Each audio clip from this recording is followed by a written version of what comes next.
આજે આપણે સામાજિક વિજ્ઞાન ધોરણ 10 પાઠ નંબર પણ 10 અને એમાં ભારતમાં કૃષિ તો કે જમીનના કેટલા પ્રકારો છે, કૃષિની કેટલી પદ્ધતિઓ છે, પછી વિવિધ રોકડિયા પાકો, ખાદ્ય પાકો છે, ફળ, પછી કે કૃષિના ટેકનિકલ સુધારા, સંસ્થાકીય સુધારા, હરિયાળી ક્રાંતિ, તો આ બધા વિશે આજે આપણે માહિતી મેળવવાની છે.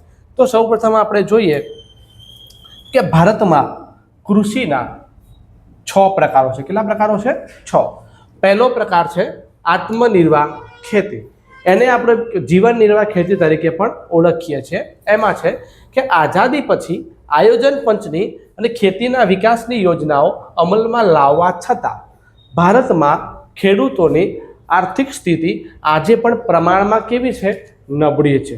કેમ નબળી છે? હવેની વ્યાખ્યા કે નાના કદના ખેતરો છે, મોંઘા બિયારણો છે, ખાતર અને જંતુને નાશ કરવાનો ઉપયોગ કરવો પોસાય એમ નથી, ખેતરમાં થતું અનાજનું ઉત્પાદન પોતાના પરિવારના ઉપયોગ જેટલું જ હોય છે, તેના કારણે કુટુંબના ભરણ પોષણમાં વપરાઈ જાય છે. તેને જીવન નિર્વાહ ખેતી કે આત્મનિર્વાહ ખેતી કહેવામાં આવે છે. અને ભારતમાં આજે પણ મોટા ભાગના વિસ્તારમાં આ પ્રવૃત્તિથી ખેતી થતી હોય છે.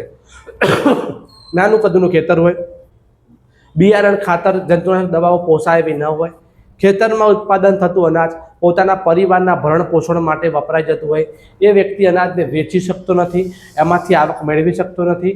તેને આત્મનિર્વાહ ખેતી કે જીવન નિર્વાહ ખેતી કહે છે. બીજો મુદ્દો છે સૂકી ખેતી કોને કહેવાય?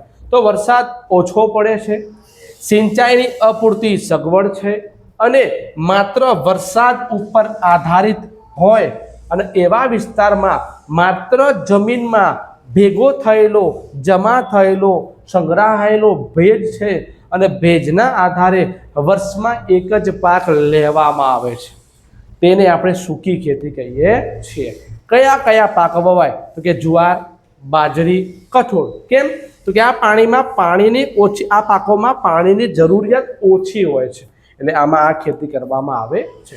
વિશેષતા તો કે ગુજરાતના ભાલ પ્રદેશમાં ચોમાસું પૂરું થઈ જાય એના પછી આ ભેજવાળી જમીનમાં ઘઉં અને ચણાનો પાક લેવામાં આવે છે. તો આ વાત થઈ સૂકી ખેતીનો. તો કૃષિમાં કુલ 6 પ્રકાર છે, એમાં 2 પ્રકાર થાય ખેતીના, એક આત્મનિર્વાહ ખેતી, બીજું છે એ સૂકી ખેતી છે. નેક્સ્ટ, આદ્ર કે ભીની ખેતી. તો કે જ્યાં વરસાદનું પ્રમાણ કેવું છે? વધુ હોય, સિંચાઈની સગવડ પણ કેવી હોય? વધુ હોય, તેવા વિસ્તારમાં આદ્ર ખેતી કરવામાં આવે છે. કેવી ખેતી કરવામાં આવે છે એવા વિસ્તારમાં? તો કે આદ્ર ખેતી કરવામાં આવે છે. વરસાદ ન પડે, ઓછો પડે ત્યારે સિંચાઈ દ્વારા વર્ષમાં એક કરતાં વધુ તમે પાક લઈ શકો છો. કયા પાક લેવાય? ડાંગર, શેરડી, કપાસ, ઘઉં, શાકભાજીની ખેતી થાય છે, એને આદ્રી ખેતી કહેવામાં આવે છે. ભીની, વરસાદે પડતો હોય, સિંચાઈની પણ સગવડ હોય અને એના દ્વારા તમે ખેતી કરી શકતા હોય, આદ્ર કે ભીની ખેતી કહેવાય. હવે સ્થળાંતરિત ખેતી 8મા ધોરણથી આપણે ભણતા આવ્યા છે, તો 10મું ધોરણ આવ્યું. તો આ પ્રકારની ખેતીમાં જંગલના વૃક્ષો એને કાપી દેવાના, તેને સળગાવી દેવાના, જમીન સાફ કરી દેવાની. સળગાવી દીધા રાખ હોય એ રખ્યા જમીનમાં ભળે, જમીનમાં પોટાશ નામનું તત્વ મળતું હોય છે અને પછી ત્યાં ખેતી કરવામાં આવે છે. 2-3 વર્ષ સુધી ખેતી કરાય, જમીનની ફળદ્રુપતા ઘટી જાય, ફરીથી પાછા આગળ જવાનું, પાછા વૃક્ષો કાપવાના, એને સળગાવી દેવાના, એની રાખ જમીનમાં ભેળવી દેવાની, પાછી ખેતી કરવાની. આ પ્રક્રિયા સતત ચાલુ રહે, એને સ્થળાંતરિત ખેતી કહેવામાં આવે છે, અથવા તો એને આપણે ઝૂમ ખેતી પણ કહીએ છીએ. અને આ ખેતીમાં ધાન્ય પાકો અને શાકભાજી ઉગાડવામાં આવે છે અને આ ખેતીમાં ઉત્પાદન ખૂબ ઓછું જોવા મળે છે, વધુ ઉત્પાદન થતું નથી. નેક્સ્ટ, બાગાયતી ખેતી. મોટા મોટા બગીચા હોય આમાં. તો કે બાગાયતી ખેતી ખાસ પ્રકારે થતી ખેતી છે. એમાં રબર, ચા, કોફી, કોકો, નારિયેળ ઉપરાંત સફરજન, સંતરા, કેળા, દ્રાક્ષ આ બધાની કાળજી સાથે, માવજત સાથે, યોગ્ય પ્રક્રિયાનો ઉપયોગ કરીને ખેતી કરવામાં આવે છે. આ પ્રકારની ખેતીમાં મૂડીરોકાણ વધુ હોય છે, કુશળતા, ટેકનોલોજીનું જ્ઞાન, યંત્રો, ખાતર, સિંચાઈ એનું રક્ષણ એટલે પરિરક્ષણ, સંગ્રહણ અને પરિવહનની પર્યાપ્ત સુવિધા હોવી જોઈએ, ત્યારે આપણે બાગાયતી ખેતી કરી શકીએ છીએ. નેક્સ્ટ, સઘન ખેતી. કઈ ખેતી? સઘન ખેતી, જેને આપણે વ્યાપારી ખેતી પણ કહી શકીએ છીએ. તો શું છે કે જ્યાં સિંચાઈની સુવિધા વધુ હોય ત્યારે આપણે રાસાયણિક ખાતરો, કીટનાશકો, તો કે જ્યાં સિંચાઈની સુવિધા વધુ હોય ત્યાં આપણને રાસાયણિક ખાતરો, કીટકોને નાશ કરવાનો દવા અને વિવિધ પ્રકારના યંત્રોનો વધુ ઉપયોગથી ખેતીમાં યાંત્રિકીકરણ કરતા આવ્યા છીએ, અને આ પ્રકારે થતી ખેતીને આપણે સઘન ખેતી કહીએ છીએ. આમાં કયા પાક વવાય પ્રશ્ન પરીક્ષા પૂછાય છે, તો રોકડિયા પાકનું વાવેતર વધુ કરવામાં આવે છે. આ ખેતીમાં ઉત્પાદન પણ વધુ થતું હોય છે. આ પ્રકારની ખેતી હેઠળ વાવેતર વિસ્તાર પણ સતત અત્યારે વધતો રહે છે, અને આ ખેતીમાં આર્થિક વર્તનને મહત્વ આપતું હોવાથી એને વ્યાપારી ખેતી તરીકે પણ આપણે ઓળખીએ છીએ. તો સઘન ખેતીનું બીજું નામ શું છે? વ્યાપારી ખેતી. તો કૃષિના 6 પ્રકારો પૂરા કર્યા. હવે કૃષિની 3 પદ્ધતિઓ છે. તો પહેલી પદ્ધતિમાં ટકાઉ ખેતી. તેમાં વ્યાખ્યા છે, આ ખેતીમાં જમીનની ફળદ્રુપતા લાંબા સમય સુધી જળવાઈ રહે અને એ માટે પાકની ફેરબદલી કરવામાં આવે છે, અને એના પોષણ માટે એ પાકને રાસાયણિક ખાતર મળી રહે એનો જરૂરિયાત પૂરતો જ ઉપયોગ કરવાનો. કીટકો અને નીંદણને નિયંત્રણ માટે જંતુને નાશ કરવાની દવાને બદલે જૈવિક નિયંત્રણનો ઉપયોગ વધે એવી વિશેષ કાળજી લઈને ખેતી કરવામાં આવે છે, અને આપણે ટકાઉ ખેતી કહીએ છીએ. અને લાંબા સમયગાળા સુધી આ ખેતીમાં જમીનની ફળદ્રુપતા જળવાઈ રહેતી હોય એવી રીતે ખેતી કરવામાં આવે છે. મિશ્ર ખેતી. આ ખેતીમાં ખેતીને સાથે સાથે પશુપાલન, મરઘા બતકા ઉછેર, મધમાખી ઉછેર અને મત્સ્ય ઉછેર જેવી પ્રવૃત્તિઓ કરીને કરવામાં આવતી ખેતીને આપણે મિશ્ર ખેતી કહીએ છીએ. નેક્સ્ટ, સજીવ ખેતી કોને કહેવાય? કઈ ખેતી? સજીવ ખેતી આપણે કોને કહીએ છીએ? કે જે પ્રમાણે રાસાયણિક ખાતર અને કીટકને નાશ કરવાનો વપરાશ વધી રહ્યો હતો, તેનાથી રસાયણોને નુકસાનકારક અસરો પર ધીરે ધીરે વર્તાવા લાગે છે. અનાજ, શાકભાજી અને ફળોમાં અને જંતુનાશકોની હાજરીને લીધે આપણા બધા લોકોનું સ્વાસ્થ્ય ઉપર પણ ખોટી અસર વર્તાવા લાગે છે. તો આ અસર ન થાય એને મારે દૂર કરવી હશે તો ઓર્ગેનિક ખેતી તરફ આપણે જવું પડશે. સજીવ ખેતીની વ્યાખ્યા આપી છે. ખેતીમાં એવી પદ્ધતિ કે જેમાં યુરિયા કે બીજા કોઈ પણ પ્રકારના રાસાયણિક ખાતરો અને જંતુનાશકનો ઉપયોગ કરવામાં આવતો નથી, અને જે ખેતી કરવામાં આવે છે એને સજીવ ખેતી કહેવામાં આવે છે. પાકના પોષણ માટે રાસાયણિક ખાતરના બદલે છાણિયું ખાતર, અળસિયાનું ખાતર, કમ્પોસ્ટ ખાતર તથા પાકના સંરક્ષણ માટે ગૌમૂત્ર, લીમડાનું દ્રાવણ, છાશ વગેરે વાપરવામાં આવે છે. જૈવિક ખેતીની પેદાશો પોષણયુક્ત હોય છે, એમાં કુદરતનો સ્વાદ હોય છે, કુદરતી મીઠાશ હોય છે, સુગંધ એટલે સોડમ પણ એમાં હોય છે, અને આ ખેતીમાં ખનિજ, વિટામિન અને જીવશક્તિ આપતા તત્વો છે. જૈવિક ખેતીની પેદાશોના અત્યારે ખૂબ જ માંગ છે, અને જૈવિક ખેતીથી ખેડૂતોને પૈસાને વળતર પણ સારું એવું મળતું હોય છે. અને ભારતમાં ઘણી બધી જગ્યાએ આવી જૈવિક ખેતી કરવામાં આવે છે. ગુજરાતમાં ડાંગ જિલ્લો એ સંપૂર્ણ પ્રાકૃતિક ખેતી આધારિત જિલ્લો બની ગયેલો. નેક્સ્ટ, ભારતમાં ઋતુ પ્રમાણે કૃષિ પાકના 3 વિભાગમાં વહેંચવામાં આવે છે. ચોમાસામાં લેવામાં આવતા પાકને ખરીફ પાક કહેવામાં આવે છે, શિયાળામાં લેવામાં આવતા પાકને રવિ પાક કહેવામાં આવે છે, અને ઉનાળામાં લેવામાં આવતા પાકને જાયદ પાક કહે છે. ચોમાસામાં સમયગાળો જૂન જુલાઈથી લઈને ઓક્ટોબર નવેમ્બર સુધી, શિયાળામાં ઓક્ટોબર નવેમ્બરથી માર્ચ એપ્રિલ સુધી, અને ઉનાળામાં માર્ચથી જૂન સુધીનો સમયગાળો એટલે આપણે એને જાયદ પાક કહીએ છીએ. હવે શિયાળામાં કયા પાક લેવામાં આવે? ડાંગર, મકાઈ, જુવાર, બાજરી, કપાસ, તલ, મગફળી જેવા પાકો એ આપણે ખરીફ પાક કહેવાય છે, જે ચોમાસામાં લેવામાં આવે છે. શિયાળામાં કયા પાક લેવાય? ઘઉં, ચણા, જવ, સરસવ, અળસી એ બધા શિયાળામાં લેવામાં આવતા પાક છે. એના પછી જાયદ પાક એટલે ઉનાળામાં લેવામાં આવતા પાક, ડાંગર, મકાઈ, મગફળી, તલ, બાજરી, કાકડી આ બધું આપણે ઉનાળામાં લેવામાં આવે છે. નેક્સ્ટ જોઈએ તો કે ધાન્ય પાક કોને કહેવાય? તેલીબિયા તો ધાન્ય પાક ડાંગર, ઘઉં, જુવાર, બાજરી, મકાઈ, જવ જે જાડું છે એને આપણે ધાન્ય પાક કહીએ છીએ. તેલીબિયા જેમાં તેલ નીકળે છે એને આપણે તેલીબિયા કહીએ છીએ. મગફળીમાંથી તેલ, તલનું તેલ, સોયાબીન, એરંડા, સરસવ, સૂર્યમુખી, નાળિયેર, અળસી, કપાસ ઉમેરી શકાય. આમાં રોકડિયા પાક પરીક્ષામાં પૂછાય છે કે કયો પાક રોકડિયો પાક છે. આમાંથી ગમે તે ઓપ્શન તો કે કપાસ, શેરડી, શણ, તમાકુ, બરાબર. આને આપણે રોકડિયા પાક કહીએ છીએ. પીણા કોને કહેવાય? ચા, કોફી, કોઈને પીણા કહેવાય. પછી તમને શાકભાજી આવડી જાય, તમને ઔષધિ આવડી જાય, તમને ફળ આવડી જાય, તો એ આપણે લખવાની જરૂર નથી. આપણે સ્માર્ટ વર્ક કરવાનું છે. નેક્સ્ટ, હવે ધાન્ય પાકમાં પહેલો પાક છે ડાંગર. તો ડાંગર એ આપણે સૌથી મહત્વનો ધાન્ય પાક છે. વિશ્વમાં મોટા ભાગની વસ્તી અને ભારતની અડધી વસ્તી, લગભગ અડધી વસ્તીના ખોરાકમાં ડાંગર એટલે ચોખાનો ઉપયોગ કરીએ છીએ. ડાંગરના ઉત્પાદનમાં ચીન પછી ભારતનો કયો ક્રમ છે? બીજો ક્રમ મળે છે. નેક્સ્ટ, ભારતના કુલ વાવેતર વિસ્તારમાં કેટલા ટકા ભાગ ઉપર ડાંગરનું વાવેતર થાય છે? ચોથા ભાગમાં ડાંગરનું વાવેતર થાય છે. ડાંગર એક કેવો કટિબંધ પાક છે? ઉષ્ણ કટિબંધીય પાક છે. આબોહવા કેવી જોઈએ? ગરમ અને ભેજવાળી. તાપમાન કેટલું જોઈએ? 20 સેલ્સિયસ તાપમાન જોઈએ. વરસાદ કેટલો જોઈએ? 100 સેન્ટીમીટર જેટલો વરસાદ જોઈએ. જમીન તો જમીન નદીઓના કાંપની ફળદ્રુપ જમીન એને અનુકૂળ આવે છે. કયા રાજ્યોમાં ઓછા વરસાદવાળા વિસ્તારમાં એટલે કે પંજાબમાં, હરિયાણામાં અને ઉત્તર પ્રદેશમાં સિંચાઈ દ્વારા પણ આ ડાંગરનો પાક લેવામાં આવે છે.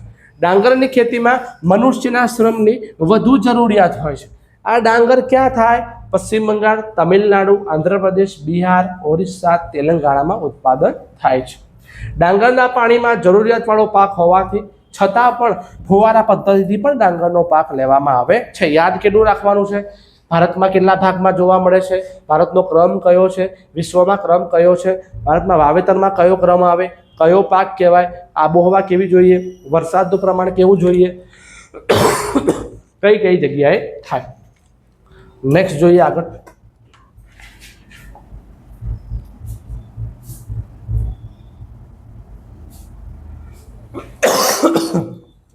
ઘઉં કયો પાક છે? આ ઘઉં.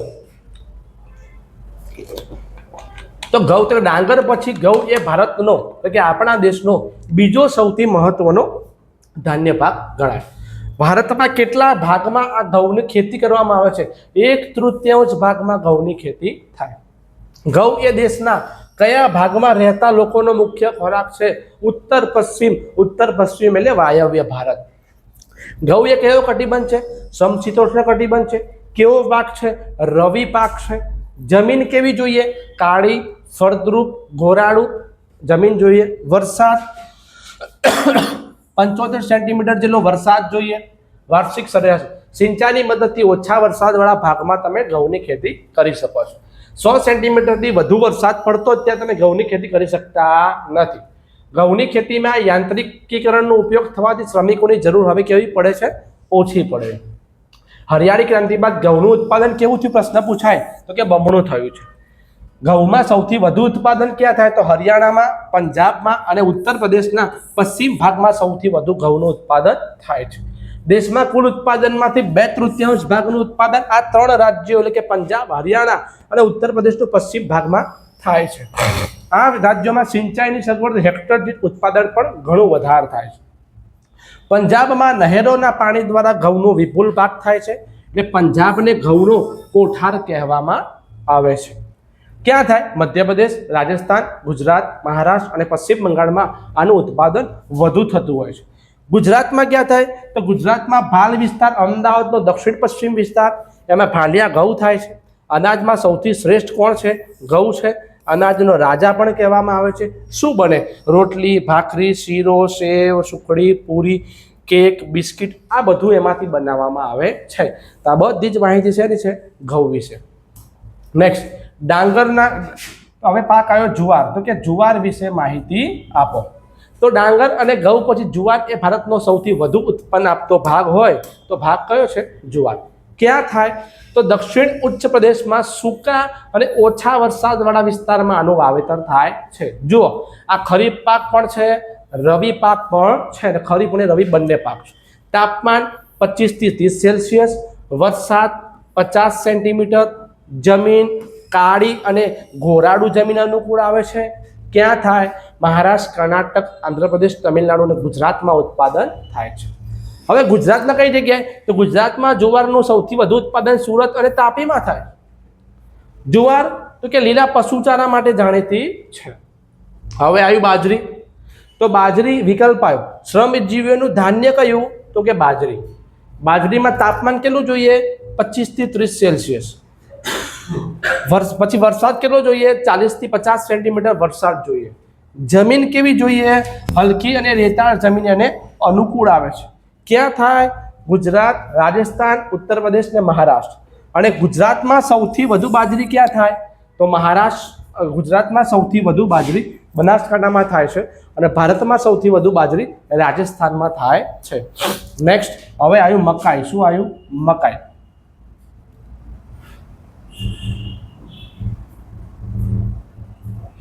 તો કે મકાઈ એ શું છે? તો મકાઈ એ ધાન્ય ખરીફ પાક છે. ડાંગર અને ઘઉં પછી વિશ્વમાં મકાઈનું સૌથી વધુ વાવેતર ક્યાં થાય છે? ભારતમાં થાય છે.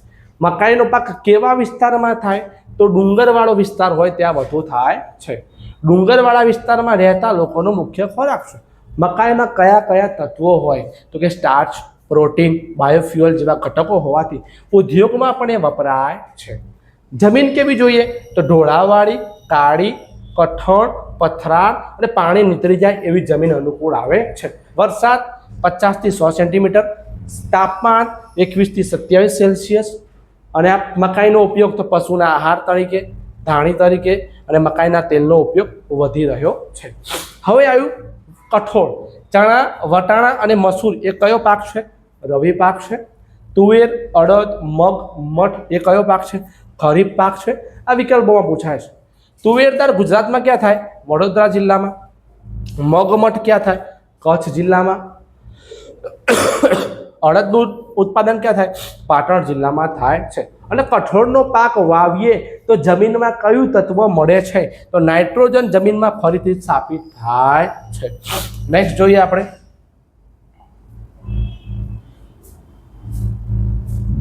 હવે આવ્યું મગફળી. શું આવ્યું? મગફળી. તેલીબિયા. તો મગફળી એ તેલીબિયાના ધાન્ય પાકો પૂરા થયા, તેલીબિયા શરૂ થયા. હવે આવ્યું એમાં મગફળી. તો મગફળી એ તેલીબિયા પાકમાં મહત્વનું સ્થાન ધરાવે છે. મગફળીમાં જમીન કેવી જોઈએ? કાળી, કસવાળી, ગોરાડુ, લાવાની રેતી મિશ્રિત અને પાણી ન ભરાઈ રહે એવી જમીન એને અનુકૂળ આવે છે. તાપમાન 20 થી 25 સેલ્સિયસ, વરસાદ 50 થી 70 સેન્ટીમીટર. મગફળી કયો પાક છે? તે ખરીફ પાક છે. સિંચાઈની સગવડ હોય તો ઉનાળામાં પણ લેવામાં આવે છે. કયા કયા રાજ્યો? ગુજરાત, આંધ્રપ્રદેશ, તમિલનાડુ, મહારાષ્ટ્રમાં જોવા મળે છે. મગફળીના ઉત્પાદનમાં વિશ્વમાં ભારતનો ક્રમ કયો? બીજો. તો પહેલો ક્રમ કોનો હોય? ચીનનો. દેશમાં કુલ મગફળીના ઉત્પાદનમાં કયું રાજ્ય આખા ભારતમાં પ્રથમ ક્રમ છે? ગુજરાત રાજ્ય. અને ગુજરાતમાં ખાદ્ય મગફળીમાંથી તેલ નીકળે શું કહેવાય? સિંગતેલ તરીકે આપણે ઓળખીએ છીએ. હવે આવ્યું તલ. શું આવ્યું? તલ.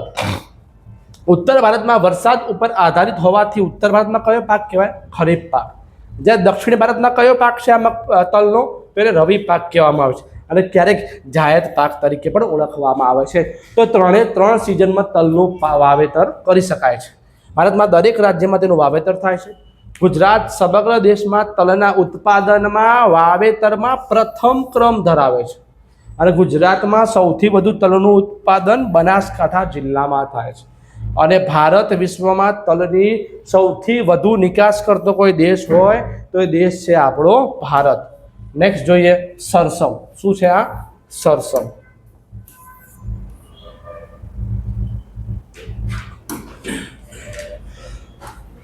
તો કે સરસવ એ કેવો પાક છે? કે રવિ પાક છે. ઉત્તર ભારતમાં મહત્વનો તેલીબિયા પાક છે.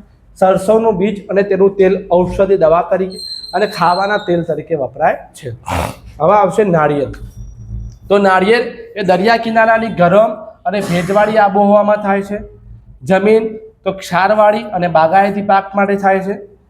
ઓછી ઊંચાઈ આપતી વધુ ઉત્પાદન આપતી નાળિયેરની જાતોનો વિકાસ હવે થઈ ગયો છે ટેકનોલોજીના કારણે. ગુજરાતના દરિયા કિનારાની આસપાસ પણ આનો વાવેતર થાય છે. દક્ષિણ ભારતમાં નાળિયેરમાં કોપરાના તેલનો ખાવાના તેલ તરીકે ઉપયોગ કરવામાં આવે છે અને નાળિયેરનું પાણી સ્વાસ્થ્ય માટે સારું ગણવામાં આવે છે. નેક્સ્ટ જોઈએ એરંડા. શું આવ્યું? એરંડા. તો કે એરંડાને શું કહેવાય? દિવેલા કહેવાય. આ એરંડા એ કયો પાક છે? તો ખરીફ અને રવિ પાક ગણવામાં આવે છે.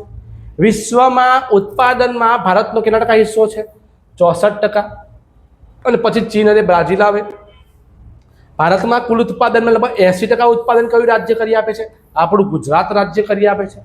અને આ એરંડા બીજે ક્યાં થાય? આંધ્રપ્રદેશ અને રાજસ્થાનમાં થાય છે. હવે પીણામાં ચાય, તેલીબિયા પૂરા થયા, પીણા ચાલુ થયા. તો ચા એક એવો કટિબંધ પાક છે, તો ઉષ્ણ અને સમશીતોષ્ણ કટિબંધ પાક છે. તેના છોડને પાંદડા અને કુમળી કૂંપણોને પ્રક્રિયા કરીને ચાની ભૂકી અને પત્તીનો ઉપયોગ પીણા તરીકે કરીએ છીએ. એ કૂંપણો હોય એને એની આઈડિયાથી એની પદ્ધતિ તોડવી પડે છે, નહીં તો આખો છોડ તૂટી જતો હોય છે. ચીન પછી ભારતમાં સૌથી વધુ ઉત્પાદન ચાનું થાય છે. શ્રીલંકા, ચીન, ભારત ચાની નિકાસ કરતા મુખ્ય દેશો છે. જમીન તો પાણી સહેલાઈથી વહી જાય તેવી ઢોળાવવાળી અને લોહ તત્વવાળી જમીન અનુકૂળ આવે છે. તાપમાન 20 થી 30 સેલ્સિયસ. વરસાદ 200 સેન્ટીમીટર વરસાદ વર્ષભર ઝાપટા સ્વરૂપે વરસતો હોવો જોઈએ. ભારતમાં ચા ક્યાં થાય? અસમ, ઉત્તરાખંડ, ઉત્તર પ્રદેશ, તમિલનાડુ અને કર્ણાટકમાં. પણ ભારતમાં ચાનું 75% ઉત્પાદન અસમ અને પશ્ચિમ બંગાળ આ બે રાજ્યો કરી આપે છે. ચાના છોડ ઉપર પત્તીઓને કુશળતાપૂર્વક ચૂંટવામાં આવે છે. મેં કીધું ને કે આખો છોડ નીકળી જતો હોય છે. નેક્સ્ટ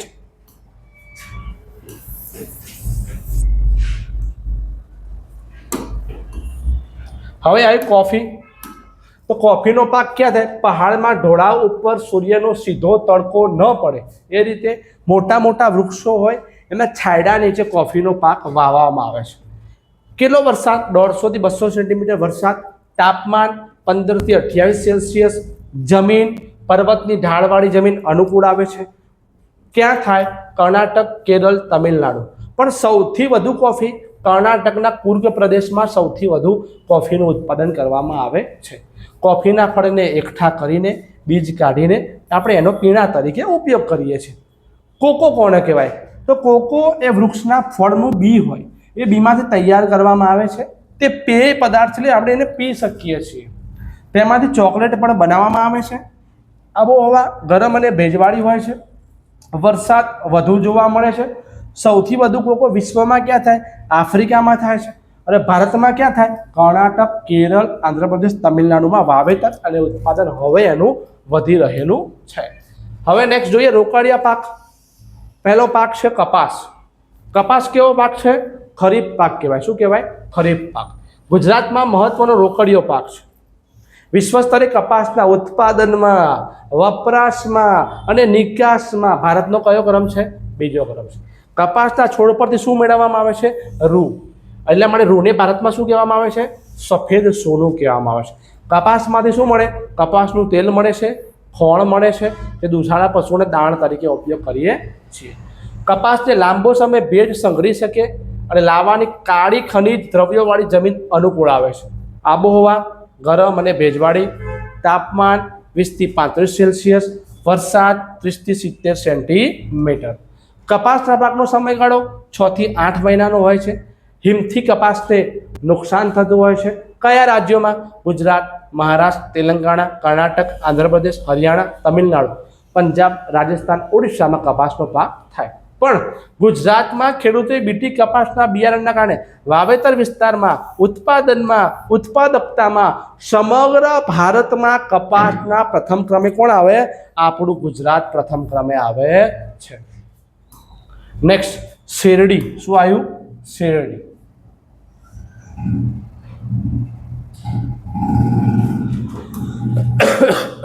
વિશ્વમાં વાવેતરની દ્રષ્ટિએ શેરડીમાં સૌથી વધુ વાવેતર ક્યાં થાય છે? ભારતમાં. પણ ઉત્પાદન ક્યાં થાય છે? બ્રાઝિલમાં. વાવેતર ક્યાં થાય? ભારતમાં. ઉત્પાદન સૌથી વધુ ક્યાં થાય? બ્રાઝિલમાં. શેરડીમાંથી શું મળે? ખાંડ, ગોળ, ઇથેનોલ અને ખાંડસરી મળે છે. જમીન લાવાઇક, નદીઓના કાંપની ફળદ્રુપ જમીન અનુકૂળ આવે છે. આબોહવા ગરમ અને ભેજવાળી હોય છે. તાપમાન 20 થી 27 સેલ્સિયસ, વરસાદ 75 થી 100 સેન્ટીમીટર હોય છે. ઓછા વરસાદવાળા વિસ્તારમાં પણ સિંચાઈ અને પાણીની મદદથી તમે ખેતી કરી શકો છો. કયા કયા રાજ્યોમાં? ઉત્તર પ્રદેશ, મહારાષ્ટ્ર, તમિલનાડુ, કર્ણાટક, આંધ્રપ્રદેશ, ગુજરાતમાં શેરડી વવાય છે. શેરડીનું સૌથી વધુ વાવેતર ક્યાં થાય? ઉત્તર પ્રદેશમાં. ખાંડનું ઉત્પાદન ક્યાં થાય? પ્રથમ ક્રમ મહારાષ્ટ્રમાં. અને ગુજરાતમાં સૌથી વધુ શેરડી તો દક્ષિણ ગુજરાતમાં અને સૌરાષ્ટ્રમાં સૌથી વધુ શેરડીનો પાક ઉત્પન્ન કરવામાં આવે છે. નેક્સ્ટ, તમાકુ. તો તમાકુ કેવો પાક છે? ખરીફ પાક છે. જમીન કેવી જોઈએ? રેતાળ, ગોરાળ. તાપમાન 20 સેલ્સિયસ, વરસાદ 100 સેન્ટીમીટર માફક આવે છે. તમાકુના પાકને આબોહવા કરતાં જમીન વધુ મહત્વની હોય. આબોહવાને બહુ લેવા દેવા નથી, જમીન એક નિર્ણાયક પરિબળ હાંસલ કરે છે. ચીન, બ્રાઝીલ, ભારત અને અમેરિકા આ 4 દેશ વિશ્વમાં તમાકુ ઉગાડતા અને નિકાસ કરતા મુખ્ય દેશો છે. ભારતમાં ગુજરાત, આંધ્રપ્રદેશ, ઉત્તર પ્રદેશ અને કર્ણાટક આમાં સૌથી વધુ તમાકુ ઉત્પન્ન કરતા દેશો. ગુજરાતમાં ખેડા અને આણંદ જિલ્લાના ચરોતર પ્રદેશમાં, મહેસાણા, વડોદરા અને પંચમહાલમાં વાવેતર થાય છે. એમાં ચરોતર પ્રદેશ ફેમસ છે. ગુજરાતમાં કુલ બીડી તમાકુના ઉત્પાદનમાં 80% ઉત્પાદન કોણ કરી આપે છે? ખાલી ગુજરાત કરી આપે છે. તમાકુમાંથી શું બને? ગુટકા, બીડી, સિગારેટ, છીકણી બનાવવામાં આવે છે. તમાકુનું સેવન આરોગ્ય માટે નુકસાનકારક છે. મોસ્ટ આઈએમપી વિકલ્પ, તમાકુ ગુટકા પર પ્રતિબંધ મૂકનાર પ્રથમ રાજ્ય કોણ? સિક્કિમ છે. કોણ છે? સિક્કિમ. Next, rubber. રબર એ લેટેક્સ કુળના વૃક્ષમાંથી જડતા એટલે સ્ત્રાવ થતા દૂધમાંથી તૈયાર થાય છે. રબરના બગીચામાંથી એકત્ર કરેલ જે દૂધ છે એને આપણે એસિટિક એસિડ સાથે ભેળવીને ધીમા તાપે ગરમ કરીને એમાંથી આપણે રબર મેળવી શકીએ છીએ. આનો ઉપયોગ, રબરનો ઉપયોગ ટાયર ટ્યુબ જેવી અનેક ઉદ્યોગી પેદાશમાં વપરાય છે. આબોહવા ગરમ અને ભેજવાળી હોય છે. વધુ વરસાદવાળા વિસ્તારમાંની બાગાયતી ખેતી થાય છે. વિકલ્પ આવ્યો, વિશ્વમાં રબરના ઉત્પાદનમાં પ્રથમ ક્રમ કોણ આવે? મલેશિયાનો આવે છે. અને ભારતમાં કેરળ, તમિલનાડુ, કર્ણાટક, અસમ અને ત્રિપુરામાં રબરની ખેતી કરવામાં આવે છે. નેક્સ્ટ, અગત્યના કેટલાક તથ્યો છે. જીરું, વરિયાળી, ઈસબગુલના ઉત્પાદનમાં વિશ્વમાં પ્રથમ ક્રમ કોણ છે? ગુજરાત. બીજું, વિશ્વના કુલ મસાલા ઉત્પાદનમાં ભારતનો હિસ્સો કેટલો? 35%. ત્રીજું, શ્રમ શક્તિમાં લગભગ 60% લોકો કોના ઉપર આધાર રાખે છે? ખેતી ઉપર. ચોથું, ખેતીના પાક અને ખેત પેદાશની નિકાસમાં ભારતનો હિસ્સો કેટલા ટકા? 18%. પાંચમું, રાષ્ટ્રીય ઉદ્યાનમાં કૃષિનો હિસ્સો કેટલા ટકા? 22% જેટલો હિસ્સો જોવા મળે છે. નેક્સ્ટ, કૃષિના ટેકનિકલ સુધારા. કેવા સુધારા? ટેકનિકલ સુધારા.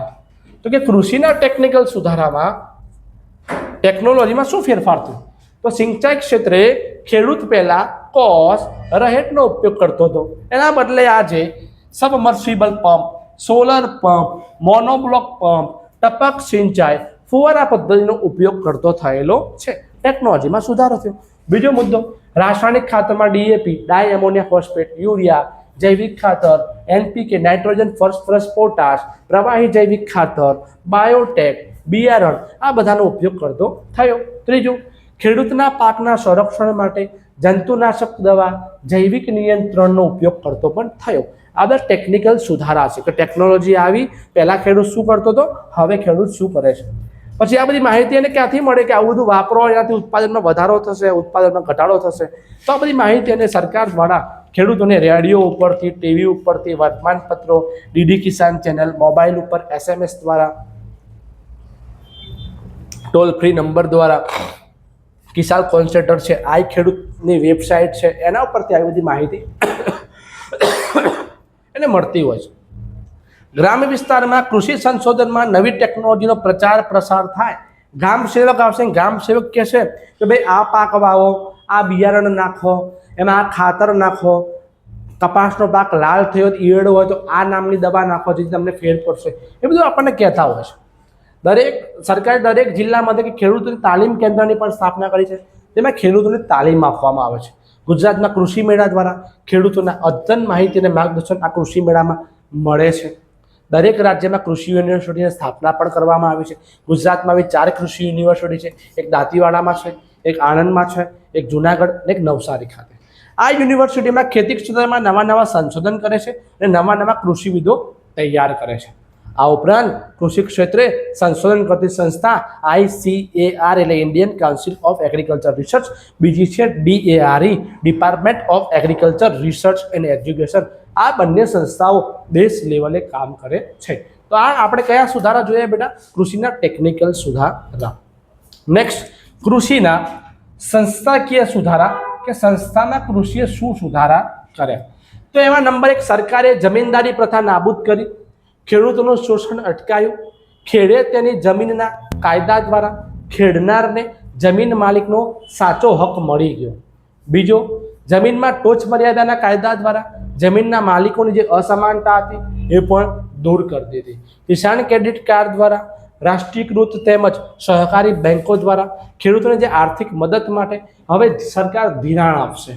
સરકાર બિયારણ માટે, ખાતર ખરીદવા માટે, દવાઓ લેવા માટે સબસિડી આપશે કે ભાઈ 100 રૂપિયાની દવા હોય 80 રૂપિયા તમે ભરો, 20 રૂપિયા સરકાર ભરશે.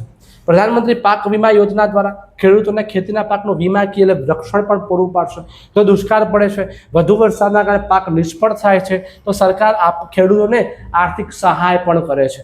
ગઈ સાલ મગફળીનો પાક બગડ્યો તો ખેડૂતે મગફળીના વાવેતર કરનાર વ્યક્તિને હેક્ટર દીઠ પૈસા ચૂકવ્યા હતા. માર્કેટ યાર્ડમાં ખેત પેદાશોના વેચાણના કાયદા કે જોગવાઈ દ્વારા ખુલ્લી હરાજીની પ્રક્રિયા વ્યાપક બનાવેલી છે. ખેડૂતોની ખેતી પેદાશના પોષણક્ષમ ભાવ મળી રહે એ માટે સહકારી મંડળીઓ, શીતગૃહ એટલે કોલ્ડ સ્ટોરેજ, સરકારી ધોરણે ગોડાઉનો, પરિવહનની સુવિધા, સંદેશા વ્યવહારની સુવિધા, આ બધું સરકાર કરી રહી છે. ખેડૂત પાસેથી ખેત પેદાશની સરકાર નક્કી કરેલા પોષણક્ષમ ભાવે એટલે કે ટેકાના ભાવે ખરીદી કરી શકે એવી વ્યવસ્થા માટે સરકાર કામ કરે છે. 3 સંસ્થા છે. ભારતીય રાષ્ટ્રીય કૃષિ સહકારી વિપણન સંઘ NAFED, પૂરું નામ છે national agriculture cooperative marketing federation of India. બીજું છે ગુજરાત તેલીબિયા ઉત્પાદક સંઘ, ગ્રોફર કહેવાય, Gujarat cooperative oil seeds Grover seeds federation. ત્રીજું છે રાષ્ટ્રીય ડેરી વિકાસ નિગમ NDDB, national dairy development board. Next, હરિયાળી ક્રાંતિ વિશે માહિતી આપો.